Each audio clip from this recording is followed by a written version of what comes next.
Okay, so we have it recorded. All right. I want to go ahead and play a short video here. This is pretty good here from Steve Harvey and TD Jakes on their perspectives when it comes to really planning for your family. And I saw this here and I thought it was pretty good here. So I'm going to go ahead and mute everybody just to make sure we don't have any background noise here. So I'm just hit mute all.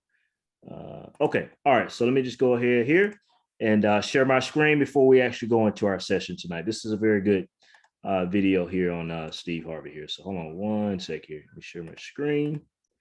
All right. And then we're going to be all good to go here. All right. So this is pretty good here. My kids the other day, I said, let me explain something to y'all.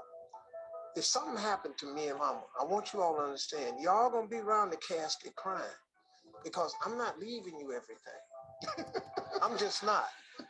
I'm gonna spend 85% of my income on me and your mama.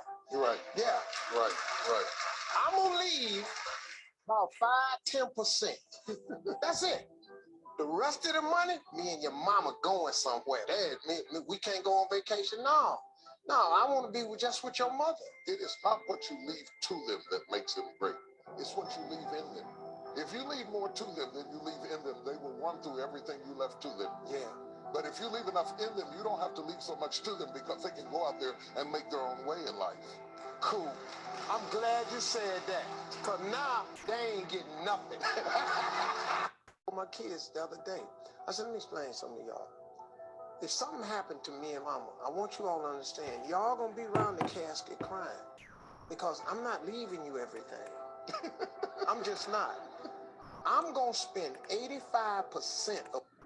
All right, so I wanted to share that. I thought that was very, very interesting there because TD Jakes had a good perspective, right? So what he was basically saying is not what you necessarily leave them, it's actually what you leave in them. And I think that's an important part of our conversation tonight because I'm gonna talk about as far as you guys know, we talk about generational wealth, we talk about our finances, having those in order, right? And then how do we actually keep that money into our family? But we also want to talk about the values that we instill within our kids and how can those values be generational values as well.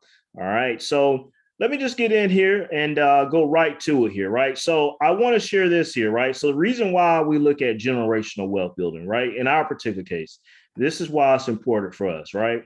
So just to be transparent, I'm gonna get very transparent with you guys tonight on some of the things that we're currently doing, and then why what we're doing, right? So let me just share this here really quick. So when we go right here and we look, the reason why we felt like it was important for us to be able to get and take advantage of what we're doing now is for us having our financial state in place, right? So right now I'm 40, okay? And right now, Leslie and I have right at about $2 million worth of assets when it comes to real estate, when it comes to our stock accounts, 401ks, retirements, and all that good stuff, right? So generally what Leslie and I do, right, is, and you guys seen this here on the Let's Win Financial Group post, right? So last year we invested 80,000. Our goal this year is $100,000, right? So we invest $100,000 a year through all our accounts. I know that's probably not normal, but I want to show you guys something here because exposure leads to expansion here. But you see here, I have 100,000, 130,000, so $100,000 into the stock accounts. And then with the real estate, right? If the real estate on an average appreciated between the real estate that we own, if it appreciate $30,000 per year, I put that in there. So for an average right here of 130,000. So let's say, for instance, right? So we got 2 million now. Is very important because when I turn 50 here now, right, instead of my assets being $2 million, now my assets is going to be $8.3 million, just estimate, right? Once I get to be 55, my assets now is $14 million. Once I get to 60, my assets now are $23 million. Once I get to 65 here, right, my assets now is almost $40 million. And so we have 3 young sons behind us. And so as we continue to build assets, because my goal is to always continue to buy things that appreciate in value. That's my mojo. That's what I like doing. And so as this stuff continue to grow, if anything happens to Leslie and I, we need to make sure what type of measures do we have in place. And so what do we actually have in place here is actually our actual trust. Okay. Now, I know you guys have probably seen it online. or heard it somewhere, or maybe on YouTube. But tonight, I'm gonna share with you our own personal trust, right? So with the assets that we have currently grown, what I just shared, you will go right here and you see the revocable trust here. Revocable means that at any point, at any time, if we need to make changes to this particular trust, we will be able to go in and make changes. The irrevocable means that you cannot make changes, right? So our state planning attorney has drafted this trust document for us, right? So it says here this trust agreement is entered into February 18th of 2022 by Sherwin Riley and Leslie Riley of Broward County, right? That's the county that we reside in. All right. So the most important piece to this is, right, this trust purpose. This trust is being created to provide for the convenient administration of the assets to the sellers without the necessary court supervision in the event of the seller's incapacities or death. All right. So that's Leslie and I, right? So we are the settlers in this particular case. And the most important thing here is, right, is being able to create or provide convenient administration, right, where without necessity of court supervision. That means basically by having a trust in place, you don't go to probate and you don't deal with the courts, you don't deal with the judges. They don't decide how your assets are distributed, right? You do it right here in this trust, and we're going to get down to that. All right. It further says that any person shall deal with the trustees, right? We have trustees accounted for here. We're going to show you that in a minute. Without approval of the court, sellers, or any other beneficiary of the trust created by this agreement. So that basically means that any person, right, should deal with our trustees that we have assigned for our actual trust. All right. Now, the family members and identification here, right? So you will have here at the time of the execution of this trust, the sellers, that's Leslie and I, are currently married to each other. And the seller's immediate family group consists of the seller's children. That will be Avery, which is our oldest son. He's 9 years old. That will be Carter. He's our middle son. He's 6. And then Blake is the little kid that you just saw. He's our youngest kid, right? So these are what we call our beneficiaries here, right? Now, when we go down here and we actually look at this here, right? In the event that either Sherwin or Leslie predecease each other, then the surviving spouse should serve as the trustee. So if I die before Leslie, then she would serve as the trustee.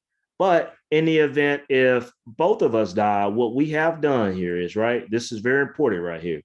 So what we have done is upon the death of both Sherwin and Leslie Riley, then Georgina Jones, the best friend of Leslie Riley, shall serve as the successor, okay, trustee until all trust property has been distributed to the beneficiaries. So regardless if the boys of age of above 18, Georgina Jones, which is Leslie's best friend, and this is very important, when you find your person that's going to be over your trust as a trustee, that's somebody that you could trust. That's somebody that you know that will oversee and take care of your kids from a financial standpoint. Now, when it comes to this here, you have two type of ways you can do this, right? You have a person that actually will take care of the kids that they can live with. And then you got the second person that would take care of the financial affairs. We chose Georgina as being able to say, if anything happened to us, she will oversee the kids and she will follow this trust and what we have set out for the kids in itself here, right? So this is also important to know, because if something ever happened to Georgina, then it says here, right, if Sherwin D. Riley, Lester Riley, and Georgina Jones pass away before all trust property has been distributed to the beneficiaries, then Shanae Brown, the sister of Sherwin Riley, serve as successor trustee until all trust property have been distributed to the beneficiaries, all right? This trust shall continue until all trust property has been distributed to the full beneficiaries. Now, the reason why we did this here, right? And Leslie and I, we talked about this, and then you set up a trust. It's a very well thought out process. Well, we live in Broward County. Georgina lives in Broward County as well. So in order to avoid the boys' whole life just kind of changing, because my sister lives in Leon County, that's Tallahassee. So if anything was to happen to Leslie and I, they would have to pick up from what they know from the schools, all their friends, and then move over to Leon County as the second successor. So that's why we chose Leslie friend here, Georgina, as the primary trustee in this particular case. All right. So this is very important because let's say, for instance, our boys are 9, 6, and 3 here, right? And so if you just look at this here, right, they'll be if it was a dollar a day, they'll inherit $2 million, right? If it was 3 years from now at 43, they will be inheriting about $3.5 million. Okay. And this right here, $3.5 million, right? You figure by the time that Avery graduates high school, our oldest son here at 50, it's going to be about $8.3 million. He's like, so we have to make sure that this is part of the process to where they don't necessarily have control over this, because at 18, you got to think Avery, our oldest son, won't be able to control this and be able to distribute it out to the second child and to the third child. So that's why it's important to have the trustee in place. Now let's go back here, right? So we're actually going to break this down into detail here, right? So it says here, right? The beneficiaries of the trust, that's our 3 boys here, right? Avery, Carter, and Blake, right? If Sherwin and Leslie died before all trust property have been fully distributed to the beneficiaries, then all property held by this trust shall be distributed to the beneficiaries as follows, right? So this is what you call how you keep money in the actual family here, right? So what we have chosen with our estate planning attorney here, and this is important with the assets that we're building. On each child's 18th birthday, they shall receive $40,000. Now, this is in the event, let me just put this disclaimer out here again. In the event, if Leslie and I pass away, this is how much what they will get per birthday, or then just the major distributions. We're going to do this anyways, even if we're living or not. This is something that we've set because they have stock accounts and it's growing at a significant amount. Each son will have $250,000 on the estimate by the time that they graduate high school, because we save and invest very aggressively in them. Now, the important piece to this is, and I think what TD Jake said is it's important for us not to be able to give all this to our kids when they turn 18. So this is why you will see every 3 years where we have distributed here, while at the same time, it's important for our sons. They will work, right? They will work in high school because nothing will be absolutely given to them. They're going to understand how to be able to work. They actually do that now, especially our oldest son. You know, if he wants money, he got to work for it, right? He don't really know about all the stuff that we got for him now, but we make him work. And that's important for me because as I was growing up, my dad and mom didn't really give me this type of assets, right? I had to go out and work and went to the military. So what we're going to do is on each child 18th birthday, right? So this is kind of sort of like a high school graduation, $40,000. Whether we live it or not, Avery would get $40,000. Carter would get $40,000. Blake would get $40,000 upon graduation, right, at 18. And then what would happen is, right, after every 3 years, the next distribution would draw on the 21st birthday, $60,000. So we up this year, right, from 40 to 60. And so that's what I thought about it, right, because the way that their minds is wrapped now, they see dad buying real estate property. So I don't care if they still in I don't care if they still in college. They have an opportunity to buy a real estate property, right? And so, okay, look, what they want to buy their first real estate property, right? They can take another withdrawal on the 21st birthday for $60,000. So happy birthday, kids, right? 24th birthday, another $60,000. 27th birthday, another $60,000. 30th birthday, $40,000 here, right? Now, it says here after each child's 30th birthday, that child should receive $20,000 on that child's birthday, all right? Now, what happens is here, right, because the boys are 3 years apart, we have to make sure that they get the money divided equally, right? So we put some additional language in here because let's say, for instance, our oldest son, if he's getting $20,000 starting on his 30th birthday, he would have actually more money when it's equally divided out. Now, what we've done is here, right, we said here on Carter's 36th birthday, the remaining trust property shall be divided into 3 equal shares here, right? So this is some language that we have gave our trustees, right, in order how to distribute this here. When Carter get to be 36, Avery will be 39, Blake will be 33, and how they will be able to evenly distribute this out in the event that we would pass away, right? Now, that with our property, right? So the boys will get this from their stock accounts, okay, as they get older, because we want to make sure that when they get older, each year they get, more mature. Now, we have some disclaimers in here. what we've done is, right, this is very important. This is why I say, guys, this is very detailed. This is important here. Let me highlight this here. This right here says that because we just don't want to be giving stuff away. All right. If a child is convicted of a crime, then that child shall forfeit that child's upcoming birthday distribution after the conviction of the crime. So we go back right here, right? Let's say, for instance, Avery get his 40,000 at the age of 18. Well, after 18, if Avery is convicted of a crime, which his next distribution here would be his 21st birthday, he will not get this $60,000. If he's still convicted of that crime or still in jail or still in prison, he won't get this next distribution.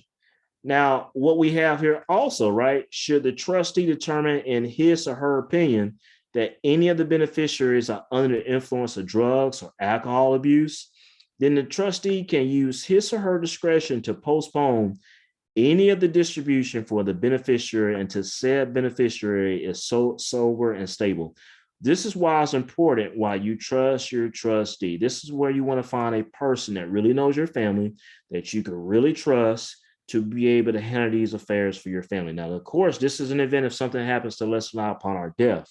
Now, we will be making all these decisions while we're living, but this trustee will be able to make these decisions upon our behalf in the event that we pass away. And this is even after our kids are adults. All right. So this is the most important piece of this, because they're still going, this trustee still, after our oldest son turns 39 and Carter turns 36, then everything will be turned over to them in the event that we pass away. All right. And so also here, right, we says here, right, we put some escalators in here as well. Let me go ahead and take this highlighter off right here really quick. So what we want to do, right, is we want to also incentivize them, right? If a beneficiary obtains a bachelor's degree, that beneficiary received $20,000 on top of what they're getting already, right? If a beneficiary obtains a master's degree, right, and then they will get $30,000. Okay. If a beneficiary obtains a doctor's degree, then that beneficiary will get $50,000, right? So we put some escalators in here, but this is very important because, guys, when people set up their trust and they have minors, this is the way that you set it up. This is how you pass money down to your family, but being able to protect it. Because at the end of the day, you want to make sure that this 18-year-old child here, he's going to have $250,000 alone in his investments account, but I'm not going to give him and have him give him the privilege of having access to $250,000. The most that he's going to be able to handle or get is $40,000 out of this. And so what we're doing is we're teaching them these principal values when it comes to your money, right? This is what you call generational wealth building. People talk about it online and talk about it on social media. But guys, this right here is the living example of building generational wealth, right? You want to teach it to your kids. You want to be able to, once you teach it to your kids, it's almost, I like using this example here, right? It's almost like fishing, right? So you don't want to necessarily just give and just feed your kids fish, right? You want to have the opportunity to be able to teach your kids how to fish, right? And so when you teach your kids how to fish, then they go out and fish. But then the last piece to this is we want to be able to show our kids, right, that the pond that they're actually fishing from, we want to be able to tell them, son, that you can actually own this pond. So when you own this pond, your kids, right, and their kids and their kids and their kids can always come and fish at Riley's Pond, because that's the tone that you have set for these kids to have ownership, right?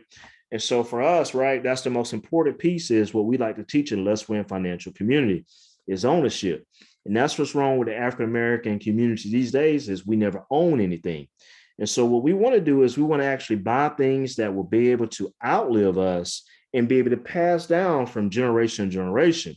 And how we're able to do that is because you have these different policies and procedures set in place, like a will or a trust in place in order for it to be protected. So as these kids get older, and some of the things what TD Jakes has spoke about, right, as far as the values that you instill in them and not just given to them, then they will be able to steward over these finances and be able to do some of the same things that you're teaching them. Because these kids, exposure leads to expansion. That's why I shared my personal trust with you guys here tonight. It's because you've probably never seen anything like this before. You've seen it online, maybe heard about it, but how is that actually to the T specific to your particular family? Now, someone may say, hey, Sherwin, well, we have a will set up. How does that come into play as far as a will versus a trust? Well, in this particular case, right, your will, that's very good that you have that set up. But at any point, at any time, if anyone wants to contest the will that you have set up, that will now have to go down to your county courthouse. And the judge will have to decide as far as if a person or family member contesting what you have in your will, they can contest that. And then that's going to go through probate. And there's two things that happens here. It's a timing process in order for that judge to deliver over that particular procedure for that. And then there's a cost associated with that because there's court fees, right? So in order to avoid a probate, when you have a trust in place, it says at the top here on this particular trust that I share here with you, there's not any court supervision on this here, right? So that's why when everything that you have established in your trust, right, there's no probates associated with this here. So when you go right here, right, it says without necessity of court supervision, everything that you got here in your trust, right, there is no probates to this. So basically what happens is, right, let's say, for instance, on an example like this, right, on our Fidelity investment accounts, you have your beneficiaries, let's say maybe your spouse or maybe your uncle or maybe a cousin, right? Well, what happens is on your 401k accounts, on your investment accounts, on your bank accounts, what happens is your trust now becomes the beneficiary over those accounts. So prime example, when I go back over here and I share this trust right here, right? And I would say, for instance, all my 401k accounts or all my investment accounts, I will be able to say, okay, look, these are the beneficiaries. This is the beneficiary on my investment account, right? So they will be able to go and say on this particular account, right? Well, they will be able to distribute however we have allocated, right? As far as Gina will be able to go and say, that's the trustee. And will say, okay, look, right now they got $3 million, right? So we need to take X amount right here in this account, X amount right here in this 401k account, X amount right here in this savings account. And this is the total of the $40,000 that Avery will be able to get, or Carter will be able to get, or Blake will be able to get at the age of 18 here, right? So they will be, and what happens is the banks, when they see these trusts, when the investment brokers firms, when they see these trusts, there ain't no ifs, ands, or buts, right? When it's a beneficiary, when they say they tied to X amount. So Gina can decide to say, okay, look, maybe I want to pull the 40,000 just out of the Fidelity accounts.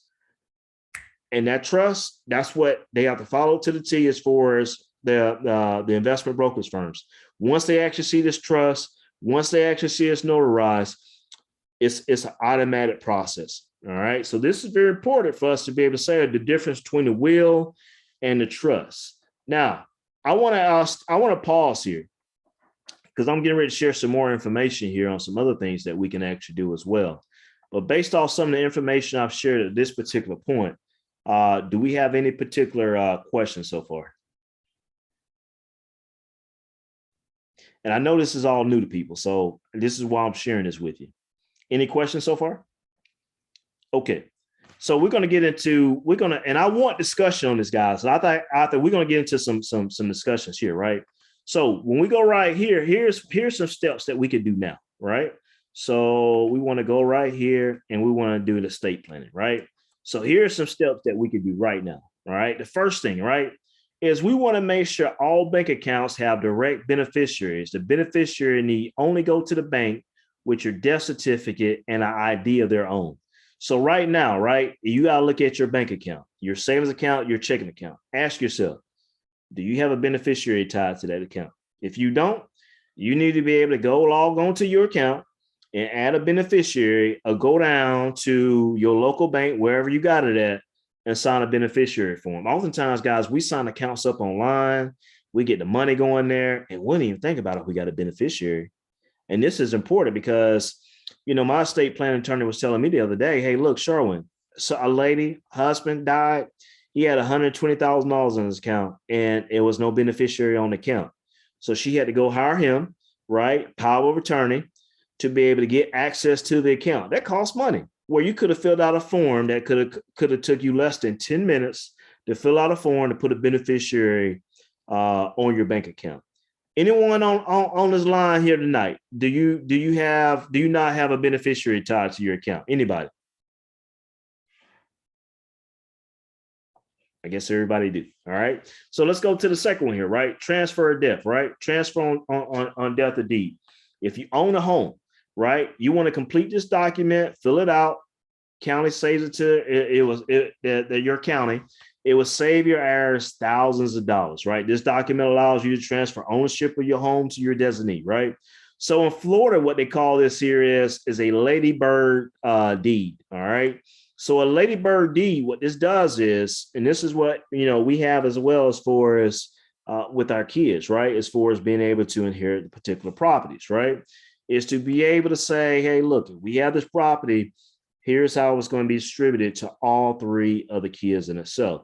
Now, I was speaking with a lady that's also part of this community, and she owns several rental properties, and she had this type of setup for her kids, right?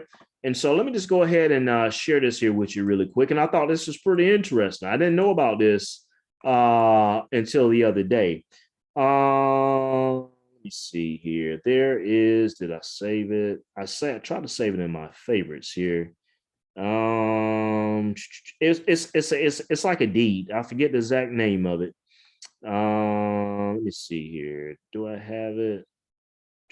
I should have. Where is it at? Hold on one sec here. It's a deed to where automatically when she passed away, so she controls it.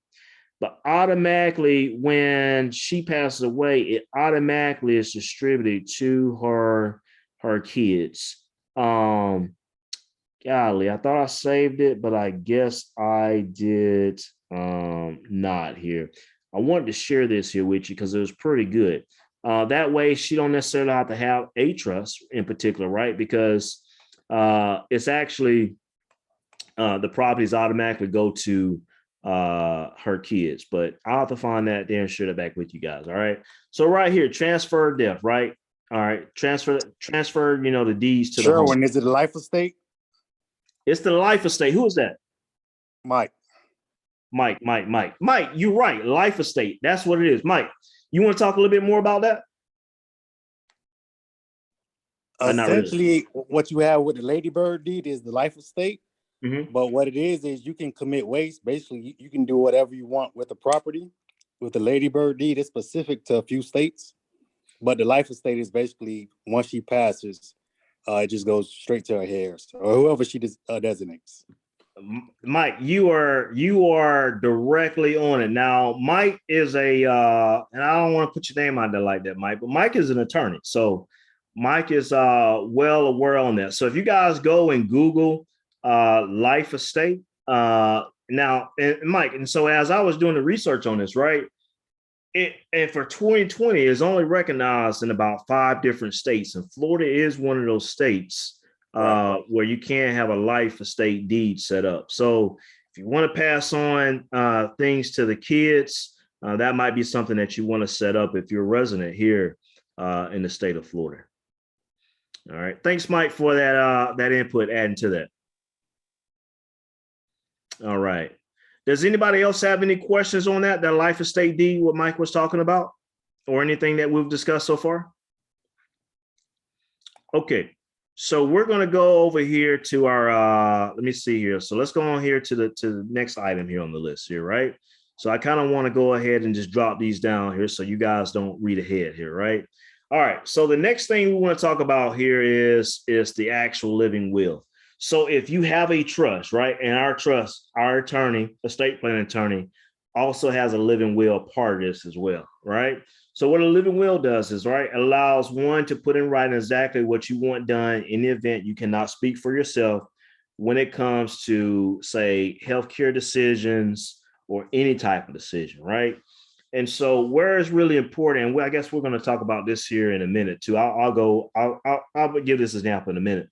But, this is very important, right? If anything, you want to make sure that you have a will. Man, you can go to LegalZoom. Honestly, I think you could probably create your own will and get it notarized, keep it in a safe, and be able to, give it with a trusted person, the family, to know that where it's at. So in the event that anything happens to you, it's there. But just know that if any family member tries to contest the will that you have set up, it will go through probate. All right. So that's just a strong note to know there. All right. So Hey, Sherwin, yeah, go ahead. can I interrupt 1 second? Yeah, go ahead. I'll say be careful with the wills on LegalZoom. This happened some years ago. In Florida, you need 2 signatures. You need 2 witnesses. LegalZoom, they only had a signature for one place. Wow. So the person who died, they had their will through LegalZoom. They only had 1 signature and they had to go through probate. So wow. Mike, man, that's a great example and good information to know with those 2 signatures. And that makes sense though, because what happens is on our particular trust here, Mike. So we had a notary, right? And then you also have a witness as well when we did that. So I'm not sure if that, why you require those 2 signatures, but that's good information to know on LegalZoom. Mike, let me ask you this question. If not LegalZoom, right, is there any other specific resources maybe that you recommend if someone wants to create a will? I will say LegalZoom, they end up correcting it to where they do have places for two witnesses at the same time. I would just, go to an attorney. You can do your research on your own, but I would definitely say reach out to an attorney. Gotcha. I think honestly, Mike, because it's almost like you kind of you out there fishing, right? And then you don't really have no guidance as far as maybe where the fish is at. But when you go to a state planning attorney or attorney that specializes in this here, right? They know what they're doing. They know how to process it. Yeah, it might be a little bit more money, but just knowing the fact that, you have it secured, in the event happens to you, there's no ifs, ands, or buts. It's secured to you. All right. Okay, so durable power of attorney, right? This allows to designate a person to make legal decisions if one is no longer competent to do so. All right. Now, let me use an example here, right? So let's say, for instance, right, you have a parent, for instance, right, that now has dementia. And they have assets built up, or they have, some reserves built up, right? 401k account, maybe a pension or something like that, right? And now they have dementia, so they can't really sign or they really can't make decisions. All right. This is where that durable power of attorney comes into place, to where you assign a person to be able to make decisions on your behalf. All right. So if you have a parent, and you feel like they're getting older and they may be having some signs of dementia, or they get to a state where they're no longer competent to make decisions, a durable power of attorney is important. I could be 40 and I could be in perfect health. I could leave my house tonight and God forbid this don't happen. I could get in an accident and I could get to a point where I'm not in a good mental state to be able to make a decision. Now, this is where this durable power of attorney comes into place, and assign for that particular person to make decisions on my behalf. More than likely, it's going to probably be my wife, but each situation, it just depends on the situation. But, if you're a single parent mother, you're a single parent father, and you don't necessarily have the spouse, you want to be able to designate a person. If anything happens to you, how will they be able to make those decisions on your behalf? And again, parents, if you have parents that's aging, you want to make sure that this is part of the process. More than likely, it's going to probably be your next of kin with the kids. But again, the court's got to decide that. You can go ahead and put that in place now to be able to avoid that. All right. Okay. Mike, you want to add anything? Because this is more so of your line of expertise. Anything you want to add to the durable power of attorney?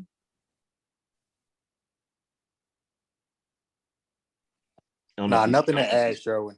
Okay. I kind of stay into my expertise, man. I do know small things as far as trust and wills, but if I go to a powers trust attorney as well. So Got you. Okay, so let's talk about this right here, right? So also, right, just the same way as far as just making decisions, right? You want to be able to have a power of attorney for your healthcare, right? And so this is part of our actual trust process. I didn't want to bore you guys with the whole documents. I want to show you the meat and potatoes, right? But in our trust, we have what we call the power of attorney for our healthcare. So in the event I'm in an incapacitated state, right, where I'm on a machine, now I could decide, I'll say, okay, well, who's gonna make the final decisions for us to pull me off that machine? Or how many days I want to be on that machine, right? Or how many days I want to be in the hospital? Or do I want to pass away at the hospital? Or do I want to, say, hey, take me home, right? Who is going to be that particular person that you designate, right, to make these healthcare decisions, right? So it's very important, because if you don't, then the doctor's going to make it, or, so you might have a family member that you may not like that's making decisions on your behalf. So this is where it's important, having this power of attorney for your healthcare as well. And this is all set up, and this is all part of your estate planning through the trust. All right. Now, the second piece of this is, another piece of this is having a last will and testament, right? You want to designate to whom personal belongings will go to. This right here, man, would cause family fights, man. I mean, because guess what? The cousin said that Aunt Sheila said I was going to get this, right? Well, then another cousin would say, well, Aunt Sheila told me just last year that this was mine. And then now guess what? If it's nothing written in place, right? Now you got family members fighting. So with this last will and testament, right, you're able to write all your certain things that belong to you. That's very important. Where's the car going to go to, right? Where is the ring that your grandmother gave you, right? Who is that going to go to? You have all that stuff written down to be able to designate who will be able to go to, right? So last will and testament here. Funeral planning declarations allow one to say exactly one's wishes as far as disposition of the body and the different services, right? So my mother-in-law, she tells my wife, hey, look, I want to be cremated. My wife said, hey, look, I'm not cremating my mother. But that's what her mother wants. Her mother wants to be cremated. So it's important to be able to write and document these things down. Let's say, for instance, how do you want your last wishes at for your funeral? What's your program for your funeral? Where you want to be buried at, right? I was just having this discussion with my parents. I found out where they want to be buried. It's kind of surprising and shocking, but it won't be no arguments as far as, with my siblings, where my parents decide they want to be buried at. They specifically got it. My parents, they're setting up their trust as well. They got a specifically where they want to be buried at. So guess what? We got to follow that. So your funeral planning declarations is important, because when you lay down at night, knowing the fact that how you currently living your life, and when you pass away, you're going to have everything orderly, structured how you want it to be. Doing these type of things right here is actually giving a gift to your actual family, because as they mourn, having this documentation in place just makes the mourning process a little bit easier, knowing that you have everything planned accordingly and organized. All right. So funeral planning here, a lot of people don't think about it. It's a tough subject to talk about, because you never think that you're going to die until it really happens. And it's reality. Benjamin Franklin said there's two things that's certain in life. There's death and there's taxes. So you have to make sure that you plan accordingly. If not, you'll be doing the GoFundMes. You'll be, letting your family decide this year. All right. Okay. So the next one here, right? We want to talk about if the above documents, what we've discussed, right? If they are done, right, you could possibly avoid probate, right? If all the above is not done, then what happens is you have to open an estate account at the bank. All right. Now this is what happened to one of the members as part of the actual community, right? So grandmother died, assets went on to the father, right? And so there was really no beneficiary set up on these particular accounts. And so the actual member and her sister was the next of kin actually being able to inherit these assets, which is a very, very large amount. And so what happens is that investment brokerage firm, they actually had to, in order for those members to actually get money to that account, they had to go down to a bank, and they had to do what we call here, they had to set up an estate account, okay, at a bank. And all banks have an estate account. If you didn't know that, they have a estate account. And so if you inherited money, if there was no beneficiary, instead of having to, go through everything, you set up this estate account at the bank, right? And so all the money that doesn't directly direct the beneficiary, let me read this again. All money that doesn't have direct beneficiary goes into this account, right?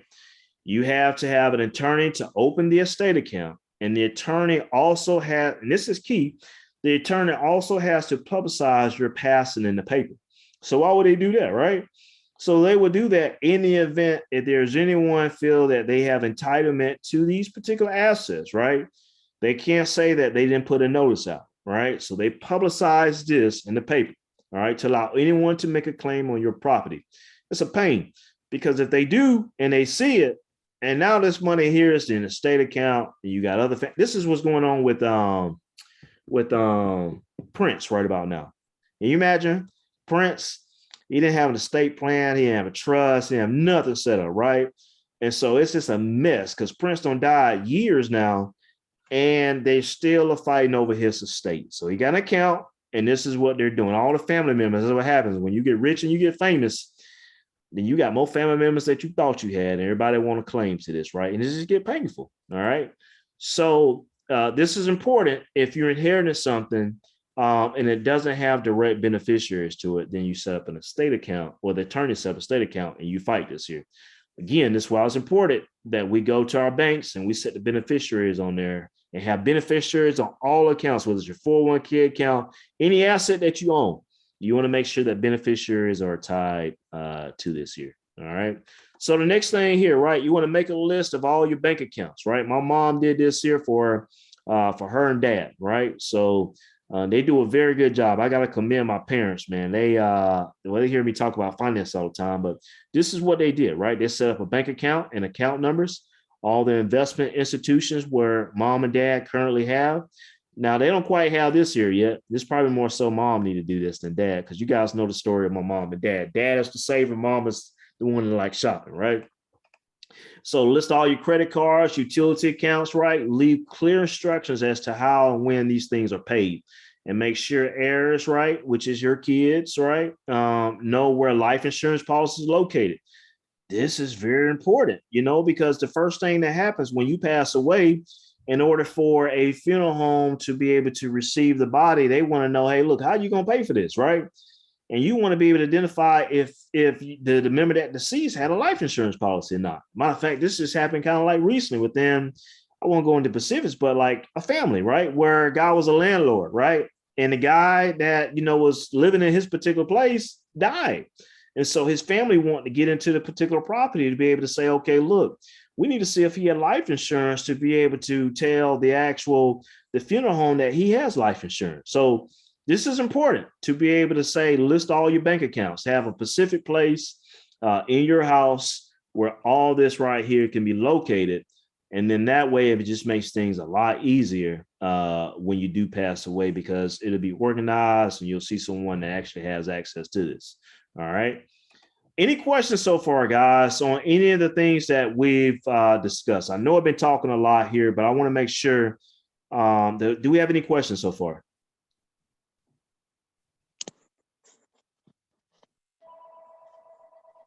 Ms. Pittman, you have a question? I see you want to unmute it.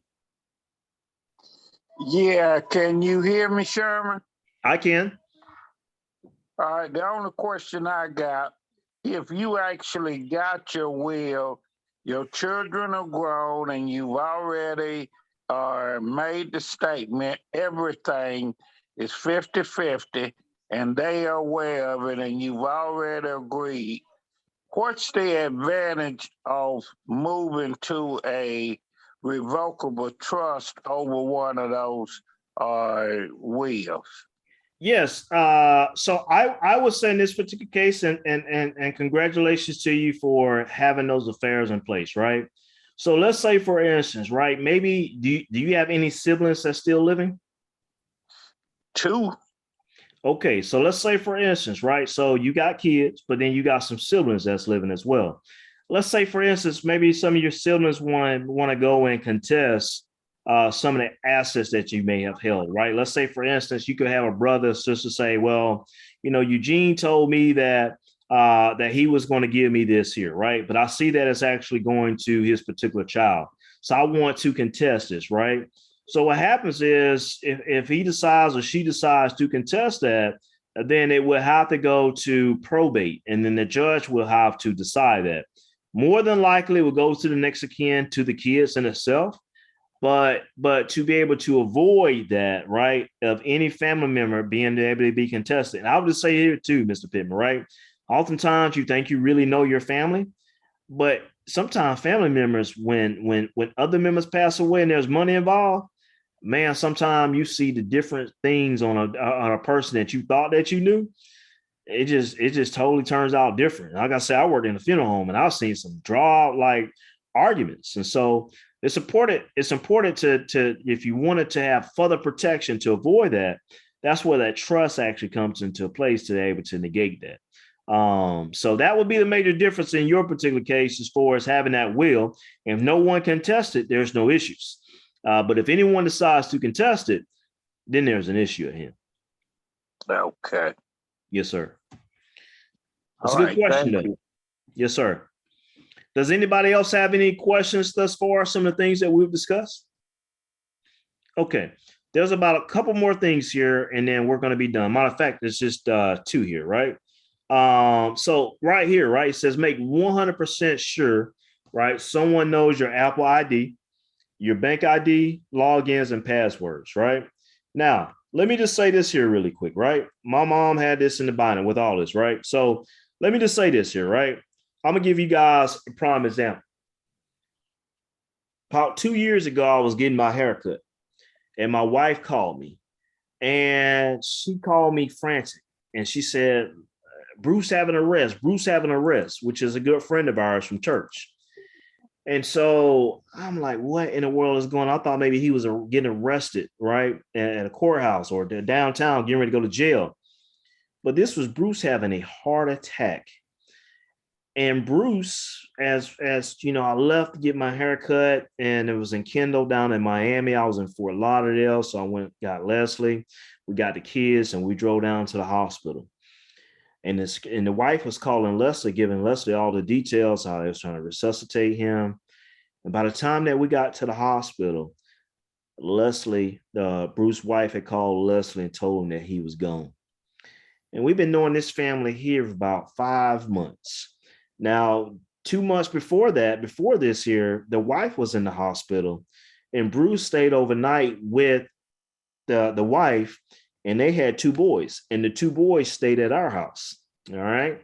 They don't look like us. They was the opposite color, right? But it don't matter though, because that's who we are, right?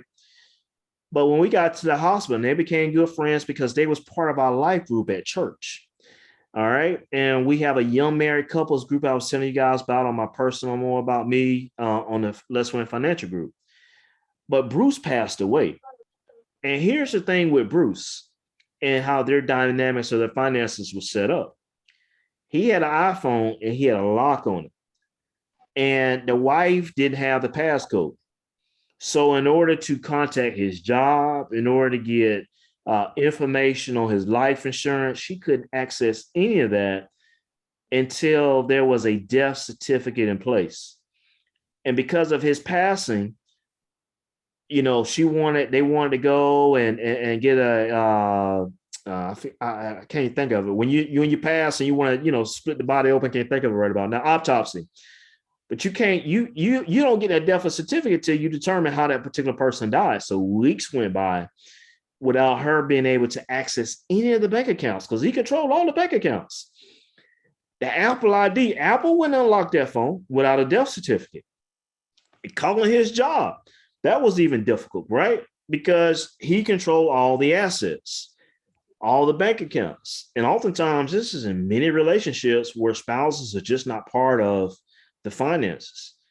And this was tough. And so she called me, needed a doable power of attorney to be able to make decisions and, you know, all this good stuff. But guys, this is why we're having this class tonight. And this is why I'm telling you guys all these different things here. You want to have it in place because it's not a matter if these things are going to happen. It's a matter of just when and when it does. And like my man Deion Sanders say, right? If you're already ready, you don't have to get ready, right? If you stay ready, you don't have to get ready. And so that's what we want to be from our financial affairs, not just be able to say, you know, be building, but we want to be able to make sure that we maintaining and we have it actually secured to be able to pass along to our families as well. So make sure, man, somebody knows your Apple ID and your bank account IDs that you could trust, your logins and your passwords. I know it might be difficult, but it'd be a lot easier if something happens to you. All right. Okay. And then make sure you have your titles to all vehicles and campers. And most importantly here, right? Talk with the closest to you. Make sure all your wishes are known. Talk to those who you've designated as well as those close to whom you do not designate. So you want to do this, explain your decisions, right? Made to avoid any lingering questions or hurt feelings. So, guys, these things that I mentioned tonight is very, very important. We don't necessarily think about it, but anything can happen to you. So we want to make sure that these affairs are in place. I don't care if you're 10, I don't care if you're 15. You want to make sure if you have kids, right? Have something for your kids, right? For instance, do you have life insurance? If you only got life insurance at your job, that's not enough, right? Because if you get fired, what you gonna have then, right? You're not gonna have any life insurance. Well, if you have any life insurance outside of your job, and I always preach on having term, the earlier you get it, the cheaper it's going to be for you, right? So if you get into these whole life policies, they are one of the worst financial decisions that you can actually make, because you're paying a portion of your monthly benefit is going to a cash value that's actually growing at a 1% to 2% rate.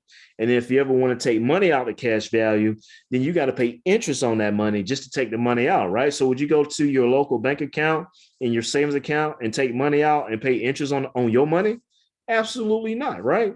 And so in the event something happens to you, the money that's going into cash value, guess where it's going? It's going back to the person that sold you the whole life insurance plan. It's just not a good particular plan. You get on a term, you build assets, right? You save the difference. Whole life is a lot more expensive than term. People always ask, say, sure, when yes, the term does expire. But you know what? If you got $1 million in assets, do you really need to be paying whole life at $500-$600 a month? Because if anything happened to you, your beneficiaries will be able to inherit that. If you got $2 million worth of assets, right? Do you need really $1 million of whole life insurance policy be growing in a cash value account, right? Absolutely not. But you want to have term. And the person that I recommend, or the company that I recommend, is Xander's Life Insurance, right? It's through one of the proponents, through Dave Ramsey, but then they're a broker. So they're based out of Tennessee. But so I went through Xander's Life Insurance, but my actual insurance company is called Banner's Life. I wanted to make sure, and I got me a term life insurance policy when I was 33. I got a 20-year term. And I wanted to make sure at that particular time I had 10 times what my salary was back then. But I wanted to make sure between ages 33 to 53 that I had some temporary insurances in place. Anything happens to me. Now my assets have exceeded the amount that I have for my term life insurance. So if I'm 40 now, right, I got another 13 years on it. So if anything happens to me, they'll pay me out, the $1 million that I have for my term life, right? But I showed you early tonight, I got over that in assets. So guess what? After my term insurance expires, guess what's going to happen? I don't necessarily need any type of life insurance, to be honest with you. I have it through my job. But as I continue to build up assets, my kids will be able to inherit that. Leslie will be able to access that, what I've actually built up. So for me, man, whole life, I say, man, is for people that's not financially prepared. They feel like they'll have something when they pass away, but you pay a lot more money in a whole life than you will in a term. All right. So we want to make sure that we have the insurances in place as well, for our kids. So if anything happens to us.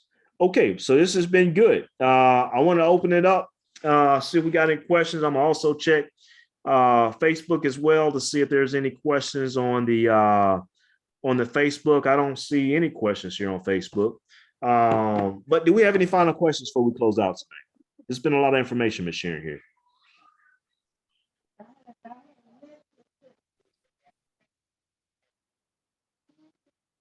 No questions.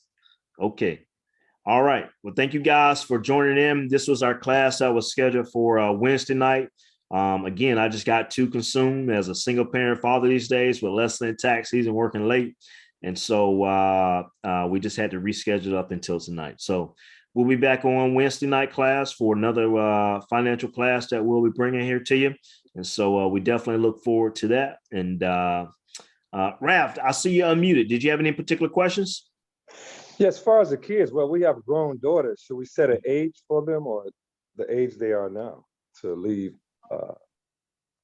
stuff for them or instructions for them? Right, Rap. That's a very, very good question, right? So let's say, for instance, right, you got kids, they're adults, right? And so, with your assets, right, it's got to go to somebody, right? Mm-hmm. Who else would you want to give it to, right? You really want to give it to your kids. And then that's where it comes into play, right? Do you want to, give 50-50? Do you want to give 60-40? Do you want to give, 30-30 and then maybe your other 40% to another relative or say to a church? That's really just kind of up to you, but that's what your kids are there for, right? You want to be able to continue to pass down what you have, what you built onto the kids. And then if you want to put some escalations in there, I believe you guys have grandkids. Yes, You're yes. going to leave something in there for the grandkids in the will or the trust. You could do that as well. Okay, thank you. Yeah, absolutely. That's a great question. Thank you. Right. Any more questions?